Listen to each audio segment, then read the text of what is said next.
अकोला येथे रेल्वे पोलिसांनी NDPS कायद्याअंतर्गत मोठी कारवाई करत एका पुरुष व एका महिला आरोपीस अटक केली आहे। आरोपींकडून सुमारे 2,40,000 रुपये किमतीचा 16 किलो 417 ग्रॅम गांजा जप्त करण्यात आलाय।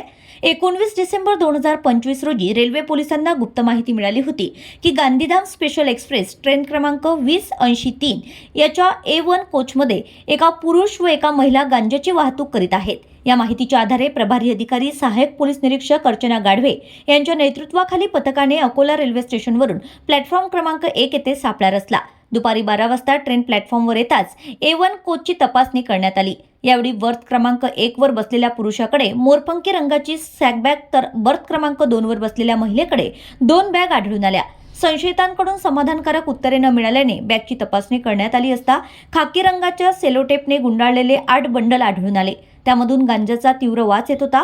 पोलिसांनी दोघांनाही ताब्यात घेऊन चौकशी केली असता आरोपींची नावे सत्यम प्रफुल्ल पात्रा वय वर्ष 26 व पूजा चित्तरंजन जेना वय वर्ष 23 दोघंही जिल्हा गंजम ओडिशा येथील रहिवासी असल्याचं निष्पन्न झालं। या प्रकरणी आरोपींविरोधात लोहमार्ग पोलीस स्टेशन अकोला येथे NDPS कायद्याअंतर्गत गुन्हा दाखल करण्यात आला असून सदर गांजा कुठून आणला होता व कुठे नेण्यात येणार होता याबाबत रेल्वे पोलिसांकडून पुढील तपास सुरू आहे। ही कारवाई पोलीस अधीक्षक मंगेश शिंदे व उपविभागीय पोलीस अधिकारी पांडुरंग सोनवणे यांच्या मार्गदर्शनाखाली रेल्वे पोलीस व रेल्वे सुरक्षा दलाच्या संयुक्त पथकाने केली आहे। जन अभियान न्यूज मराठी अकोला प्रतिनिधी MJ कौरवे।